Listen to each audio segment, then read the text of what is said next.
if you're in any industry or any business, you are going to use technology. So it's key to everyone. Yeah. I tend to wait a little while before adopting or learning something. Just start, get out of your own way. Well, like I gave that a shot, ChatGPT, first week, but then. Disrupt yourself or be disrupted with Nicky, a kick-ass author, international keynote speaker, digital knowledge amplifier, and a voice for those who yearn to reinvent themselves. Disrupting yourself is the key to progress and growth in the world of disruptive technologies.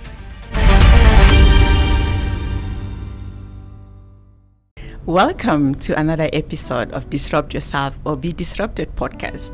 And today our guest is Jordan Cohen, a technology consultant and CEO of Consult Jesse. You're welcome to the show today, Jordan. We're happy to have you. Thanks for having me. And our conversation is around disruption, as we already know. We're talking to people who have disrupted themselves in one way or the other. And today, Jordan is going to be telling us his story, what areas of his life has been disrupted, what inspired him to disrupt, and so much more. So I hope you guys will enjoy this episode. And so to you, Jordan, my first question to you would be, in what ways have you disrupted your life? So I've pivoted careers multiple times from vastly as well, from being in the military to sales, then being an entrepreneur multiple times over in different industries. And I'm actually here in South Africa to disrupt myself. Fantastic. Before you carry on, Jordan is actually from the United States and he is visiting South Africa with a mindset to expand his business here. So I think that is important to give context to the story he is about to tell us. Right. I think my accent might have given that away, but exactly. Thanks for the clarification. So I'm here to disrupt myself. Absolutely. I'm here specifically to hire people here so that my agency can offer more services, add a better value to my existing clients and potential new clients, but also to, and maybe most importantly, to expand into new markets, right? And so that's me disrupting myself. That's great. Yeah, that is absolutely a story of disruption. Not many people are brave enough to just leave their country and go to a different country in terms of looking to extend their business or anything like that. So I think that is very brave, and that's something I've told you. that is really a brave move, and it takes a lot of people, people with bravery and people with courage to be able to take that type of step in their lives. There are people that have never moved from the community in which they were born. They have never even moved to another city, but here you are in a different country, sitting here and talking disruption with Nicky. And I think that a story like yours is worth sharing on this podcast, because that is really what we want people to do, right? To be able to step out of their comfort zone. I don't think you are in the comfort zone in the USA anyway, but you get my point? Yes. It's about expanding. It's about trying new things. It's about doing something you have never really done before. And so if I may ask, what really inspired you to disrupt yourself? And maybe why South Africa? There are different markets you could have tried. You could have tried China. You could have tried India. I think you actually mentioned India. Mm-hmm. You could have tried Europe as well, but why South Africa, and why Africa to be specific? So, yes, I do actually have developers in India currently, back-end developers. Yeah. And the urge to disrupt myself is largely due to, my personality, for starters, is that I want to learn new things, I want to do new things, I want to try new things. I have ideas all the time, and I tend to execute rather quickly when I have an idea, if it's clear to me. And that's what brings me to South Africa. Great. I think it's a good fit for me and my company because South Africans speak English. Yeah. Right? My current clients and market is the U.S. Yeah. Right? And I think there's talent here. Yeah, sure. I'm impressed with the country so far, by the way, in a lot of ways, in most of the ways. But in the job force in particular, not only do I think that there's talent here in tech and marketing and web design, things like that. But also, I think that they could interface with my clients and the European market at a high level. That's great. That's actually great. You mentioned something, your personality, like the type of person you are, you love learning. And I think that is really key, to the message we're trying to put out there. The mindset of continuously learning, because there are people that think that when you leave school or whatever you're studying, then learning stops. But learning is a continuous thing. And travel, to me, is a learning experience in its own. Actually, I will put it this way. Travel is a school on its own. When you travel, you get to learn things that no classroom will ever teach you. Have you experienced that? Sure. And I love it. I love learning new cultures and absolutely. Right, new food and people and absolutely. language. That's really great. So how important to you is self-disruption in today's world? That the idea of try something new, get out of your comfort zone, or get out of your city. How important is that? It's key. Yeah.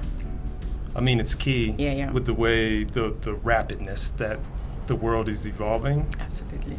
In all ways, but in particular in the field of technology. That I'm in. Or if you're in any industry or any business, you are going to use technology. So it's key to everyone. Any industry, any business, but it's especially key to me. In my field. Absolutely. That's great. And so, do you have some examples you can share maybe in your own journey of how you have used technology to improve your life or your business? Because there are people out there that are still very sort of resistant to change in terms of technology. So in what ways has technology really helped you scale business and even personal life? Sure.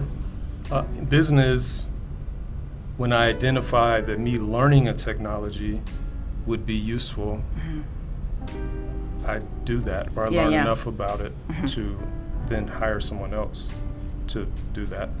And then, I really learned, though, how to utilize existing technology or platforms for inbound marketing, so to grow my business. Getting exposure, on existing platforms that potential clients go to look for someone like me or my company. Personally, So speaking of your company, if I may ask, what are the type of services as a consultant, as a technology consultant, what are the type of services your company offers? What problems in the business world today does your company solve? Right. So I help mostly small companies implement or improve or integrate their technology stack. And it could be anything from helping a company for the first time adopt technology. So using a CRM, maybe they just had email and spreadsheets previously. So, adopting a CRM and an accounting tool, and, marketing. And it's from either like a real basic level, that would be obviously a basic level, ranging all the way from that to more complex data migrations to, I'm a partner of a specific software, Zoho, Z-O-H-E-O, and I'm a partner of other software companies as well. But I tend to help a lot of companies migrate to or implement Zoho products, and or either integrate to another third-party software through API or custom integrations. That's great. So I think Africa as a whole is a good market for you, because there are a lot of businesses here that are still running on brick and mortar. So right. So we need disruptors like you to come and be able to help us transition, faster into the digital era, so to say. So you're in the right place. You mentioned earlier about learning new technologies when they come into the marketplace. You yourself, you learn them, and then sometimes you have to employ someone else to carry on whatever you want that technology to solve for your business. So if I may ask you, what is your opinion in relation to new technologies or the new platform that is very controversial around the world today, ChatGPT? What is your thought on that? It depends on the person using it, honestly. So it could reinforce bad habits like being lazy, depending on the technology to do your job, or trying to do that. I'm not sure how successful that would be. Or it could be deployed or used, by someone that actually has an idea, and they're just using it as a supplement to what they're currently doing. Do you think it's a necessary innovation? It's early days. I mean, yes. Yeah, of course. I mean, the future is heading in that direction. It's early days. Funny enough, I tried to use it. I was about to ask you that. On the second day, I had a question. I was reviewing some work and had a question about some code that was written, and I tried to ask it to actually format an API call for me, and it couldn't do it. But I think that was maybe my attempt at being lazy. Did you give up on it altogether? Or you were like, okay, I think I'm going to give it a second try? Right. Well, no, it gave me a detailed answer back about, I can't remember the exact reason, but as to why it couldn't answer that question. Right. When was that? Because there has been a lot of improvement since the release in December last year, the 30th of November, 2022. We are now in March 2023. I think that there has been some improvement with the platform itself. So personally, it's not something you would really go for in trying to be productive and scale up your work or 10x your work, as a lot of people put it these days. Not yet. Not for me. That was first week. That was like the first week it was out. Because I remember actually, I would put my query in, and then sometimes it wouldn't work because their servers were overwhelmed with people trying it. But someday. Of course, first week is like a baby that is still trying to walk, right? But honestly, the platform has made a lot of improvement from that first week up until now. I think you should try it again. Right. I haven't since then, so maybe I will. Yeah, I think you should try it again. Personally, for me, I think it's a great tool. We cannot always, hold on to the old way of doing things without, disrupting ourselves. I'm all about disruption, as you already know. So when things like this come up, I'm excited about it. Even though there's a downside to it, but it's best to always look at what is positive about this and how can it help people become better, whether you're an employee, you're a business owner, and all of that. There's so many people that I think may not be able to have an assistant to help them at the beginning of their business, and platforms like OpenAI could really, really help people like that, use it as an assistant that knows every language, never gets tired, gives you the basics to be able to start with. So I think for me, pretty much it's a great platform. Not many people agree with me though, and that's fine. We agree to disagree. But you use it. Do you use it? I do use it. I do a lot of research, as a writer, as a podcast host, and so it helps me in my research, and it cuts down the time for me that I would otherwise use.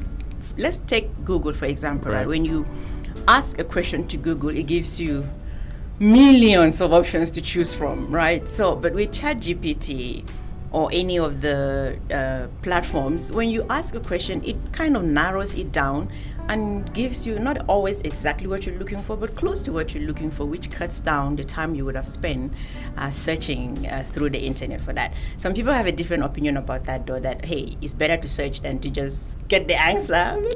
I would be wary to depend on their one answer as, definitive. And no, it's a starting point. Right. You don't depend on it entirely. Sure. It's a starting point because, of course, it's still a new platform. There are mistakes that it's still making. There are misquotations that it's giving, So it's important to do your research even after you get that first draft. That's what I do. I don't run with everything that the platform gives me or everything that ChatGPT gives me. No. Okay. Good to know. My next question to you is going to be, what is your advice for business leaders that are resistant to these new innovative technologies, right? But now it seems to me like you're sort of resistant to it, so I'm not sure how you're going to answer that. Do you have an answer for that? I do. I tend to not adopt. I know this is kind of contrary to the reason I'm here and what I'm supposed to be talking about, but I tend to wait a little while before adopting or learning something. Well, like I gave that a shot, ChatGPT, first week, but then before I actually put it into my mix, I would wait a little while to see what the consensus is, and then honestly to see how other people are using it, get their reviews as well. But business owners, it just depends on where you're at. I gave an example earlier of how a business could be really basic in their tech stack and maybe even still using notebooks, And so them adopting change, it's easy to identify.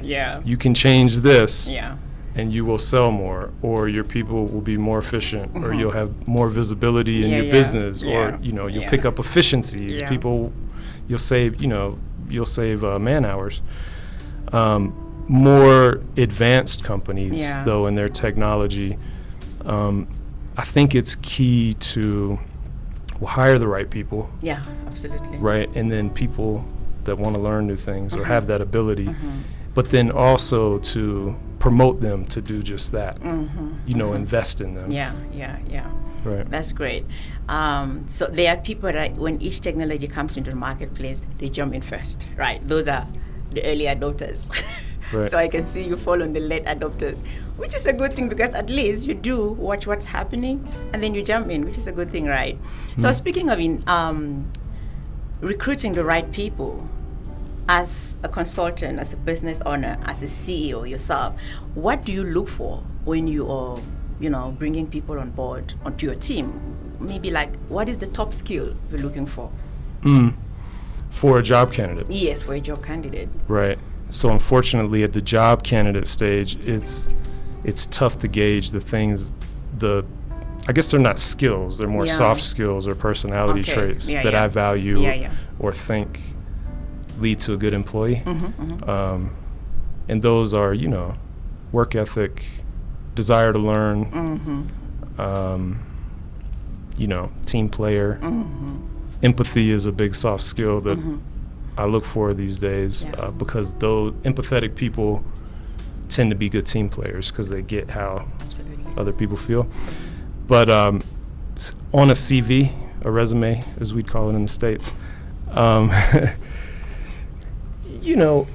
it depends on the role. If I'm looking for an expert person that is just going to be a one-trick pony, and do this one thing, I would look for them to be an expert on their CV in that. And it's fine for them not to have advanced and learn new skills and do different things, but that's not usually the case. You're usually looking for someone that's kind of well-versed and most importantly can learn new things as they come out, be disruptive, learn new things and apply them to your company.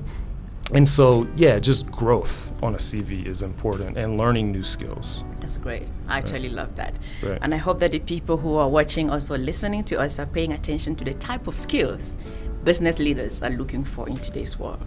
He didn't mention anything about degrees, PhD, MBAs, and all of that, which shows that these things are sort of dying out. There are certain skills that the workplace needs today that are not actually tied to your CV. To your degree. So if you are listening to us and the only thing you bring into the table is your certificate, I think you're playing a dangerous game. Am I right? Correct. Couldn't have said it better myself. That is good. Speaking of, since you look for disruptors, people with a disruptive mindset and the ability to learn and all of that, what would be your take on or your advice to be able to develop a culture of disruption, whether within an industry, within a community, within a continent like Africa? How can people approach that? Well, I think as I just mentioned, hiring the people that have that ability is key. That's the first step. Yep. Absolutely. And then after that, it's promoting it. And that means investing in the people, not discouraging them from advancing, Yeah, learning new things, learning new tech, but also forcing them to, you know, paying for them to go to trade shows, paying for their continuing education. Oh, wow. Right, don't leave it up to them. It's great if they want to do it on their own as well, but I think, you know, you have to require it. I require it of myself. So the people that work for me or any company, I think, should be required as well. So what I'm hearing is the need for business leaders to develop their people. Exactly. That's great. That's really a key point there, because I think there are some organizations that maybe are not paying attention to the needs of the people, and then at the end of the day they complain that the people are not what they want, right? There's, on one hand, yes, people need to be able to be proactive, try to do things on their own, but there is also the responsibility from their leaders or the business to develop the talent they have, basically, right? Exactly. Yep. So this is this is important. And so what advice do you give to businesses that haven't that are not yet on the digital transformation bandwagon, so to say? They're still looking from the sidelines. The late adopters that are already now too late to get on board. What advice do you give them? And before I ask the next question, what advice do you give them? Yeah, so it's never too late until you're actually put out of business by a competitor. Oh, that's a good point. That is, you know, that has adopted. You know, and disrupted their market, or, you know, that it's just evolved. So my advice is to, I mean, the changes that you can identify, you should have an expert person that can tell you making these changes is going to provide you X, Y, and Z. You know, and so these changes, they should bear fruit. Absolutely. You know? What you're saying reminds me of a conversation I had with someone, and they were like, there's a particular technology that they needed to adopt within their industry or within their company, but they are worried that if they do, they're going to end up laying off some people. Is that something you've experienced as you work with organizations or businesses that are trying to scale up? Because they know, okay, if we bring in this new technology, we're going to lay off some people, and they don't want to do that. But I mean, the reality is, it's true. It depends on the size of the company. But yes, technology certainly adds efficiencies and cuts down on man hours, especially through automation. Something I help clients with a lot is, you know, automating things. An obvious, easy example is, you know, an invoice automatically being created because of some other action in some other software or something. Well, that saved a bookkeeper or someone in your finance department 30 minutes or 15 minutes maybe in just that one instance. But it allows you to reinvest. I don't really like thinking of it as if, you know, I'm not going to adopt technology because then I have to get rid of 3 people. I mean, you should be able to either hopefully redeploy those people to something else, or hire people to do something else. Like you could hire more salespeople, for example, to grow your business more. Yeah, that's a great point. Because I remember within that conversation, I was telling this guy that, okay, these 2 things are going to happen, right? You want to protect your people, and I get it, okay? It's hard to let people go. You want to protect your people, but that's not how your competitor is thinking. They are going to adopt these new technologies. And so in you trying to protect your people, you will not be able to protect them and protect the business at the same time. Right. So at the end of the day, you might find yourself completely kicked out of the game. And then everyone has to go home. Literally, that's what I told him, you know. So it's rather, if you're going to lose maybe 2 or 3 people, I think that's better in saving the people and saving the majority of the workforce than saying, we are not doing this technology, we want to protect our people, but the competition comes and they're not thinking like that. They take over the market, they kick you out. Before you know it, let's say you had 20 people in the organization, everyone at the end of the day loses their job because now you're filing for bankruptcy. Right. So I think that's a dangerous game to play. So there is a win-lose type of balance with new technologies and automation and things like that. And that's a reality, sad reality the world has to face, right? Yeah, it's happening. There's nothing we can do about it.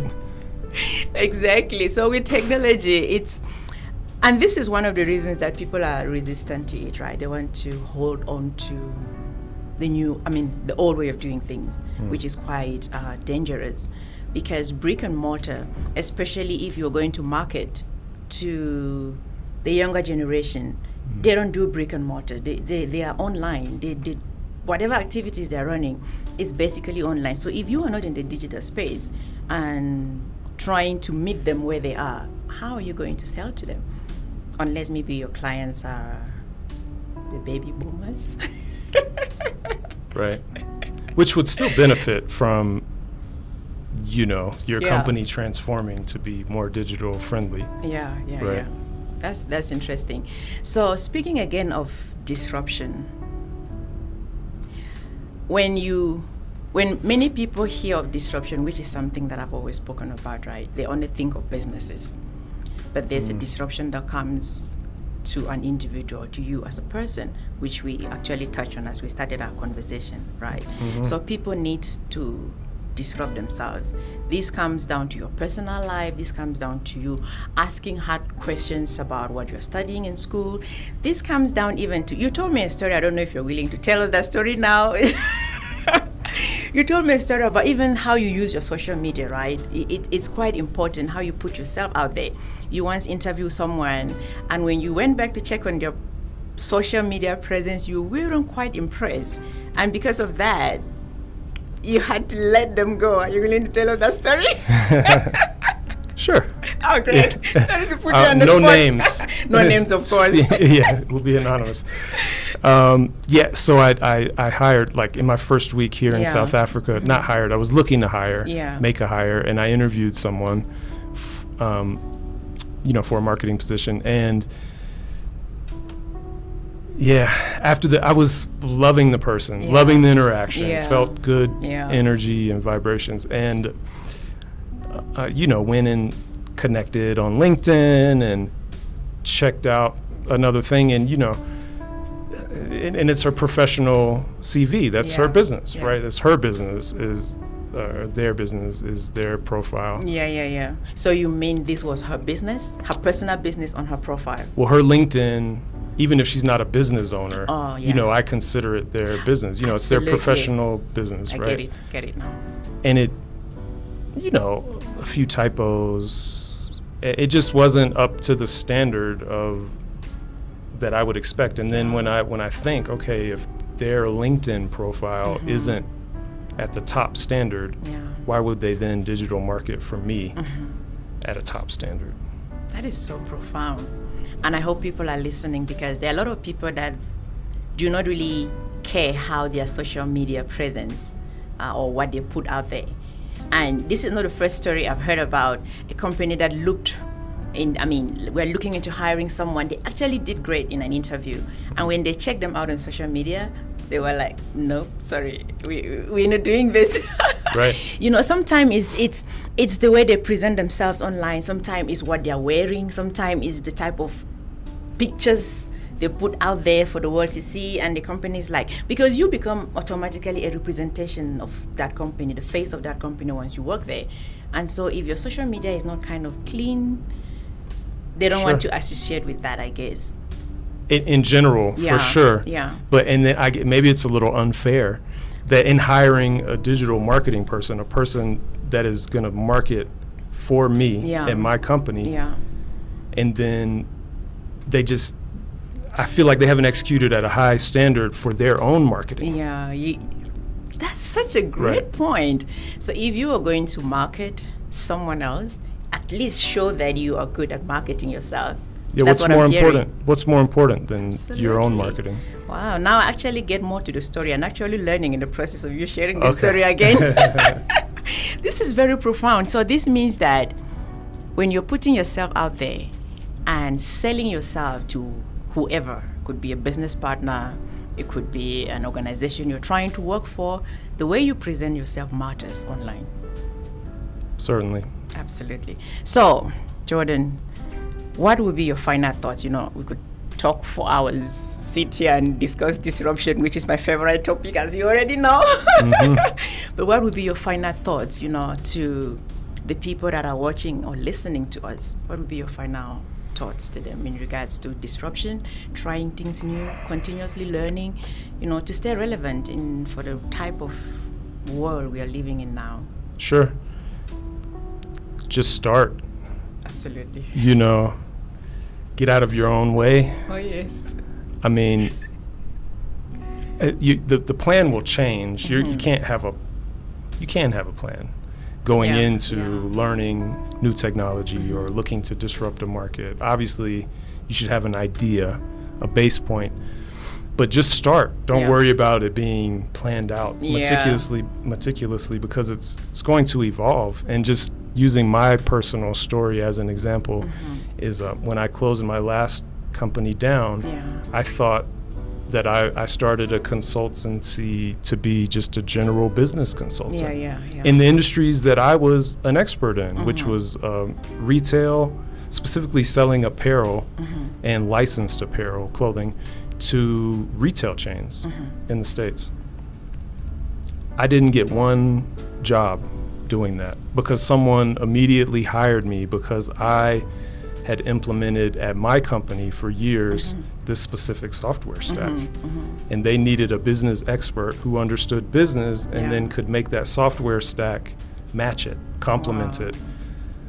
So that's just one example of how I thought I had a plan and then it changed. And it's evolved and changed who knows how many times since then. I would say just get started. It's going to change, evolve over time, and learn new things as opportunities or circumstances arise. Absolutely. That's a great response. And it reminds me of the conversation we had the other day. We were talking about different personalities. I was telling you I'm an overthinker. Right. I think through everything, which is a delay tactic. If you remember what I said, I'm like, I know that this is an avoidance tactic for me because I'm scared of what I'm about to embark on. But I'm like, so I think through every detail. How is this going to work out? What's going to happen? And all of that. And you are like, no, I'm not like that. I just go for it. I'm like, who are you? Yeah, right. And obviously there's a good mix. There's somewhere in the middle that would be, ideal. So when you responded and like, just start, I was like, yeah, this is what you told me the other day. Just start. And in our final thoughts, there is a lot of people or organizations or business leaders that are really looking to adopt services, even what you're offering. But some of them have a lot of concerns about how will this work? Are we ready for this? I don't know exactly what the concerns will be because I don't work with what you work with. But what are some of the concerns you've seen with your clients and how do you address them? Again, it depends on the level that the client is already at. But some are just so resistant to change because it's worked over the years. And like we say in the States, in the southern part of the States, if it ain't broke, don't fix it. But that's a common reason. The cost, some people are worried about the cost or that their employees don't have the tech savvy to skills. Adopt new things, right? The skills or the ability maybe to adopt new things. So those are some common ones, but I get it. If it's not broken, don't fix it. And I think that has kept so many people in the same place because they're like, but this has served us for so many years. Why do we need to change now? Right. But I think, as we close up, what people need to understand is that what got you here won't take you there because the world is changing at such a fast rate. So if there are strategies that you've implemented in the last year or the last 2 years, there are chances that those same strategies, even though they've worked in the past, will not work in the next 3 to 5 years. Correct. Because of the amount of disruption we're seeing in the world. And in the competitive business world, there's someone with an idea that wants to disrupt every industry. Absolutely. Including yours. Speaking of every industry, I saw something, I shared it on LinkedIn actually, you might have seen it. The shoe with cameras front and back, like it's a smart shoe. I think that's the Okay. name. I didn't see that. It's an innovation. So it is a smart shoe that you can charge. It has cameras. Like, I'm thinking, do we really need this innovation? Well, there were some people who were like, yeah, we do need it, because when you're walking, it has the app linked to your phone, right? So you can see what's happening behind you and all of that. Some people are like, it can help protect you in unsafe environments and all of that. So disruption is coming into every market or in everything, even things we never imagined. Now we're talking of smart shoes. Right. We started with smartphones. We moved to smart TVs, smart houses. What? Smart pot. I have a smart pot at home. Oh, a what? A pot. Oh, okay. Right. So everything is becoming smarter. And so that is the amount of disruption that we are seeing. And if anyone is not having a disruptive mindset, I think that they are setting themselves up for failure, basically. And so with that being said, thank you, Jordan, for your time. I know your time in SA is limited, but you are able to make it to come on the podcast. And I really, really appreciate you for doing that. Thank you. Thank you. It was a pleasure to be here.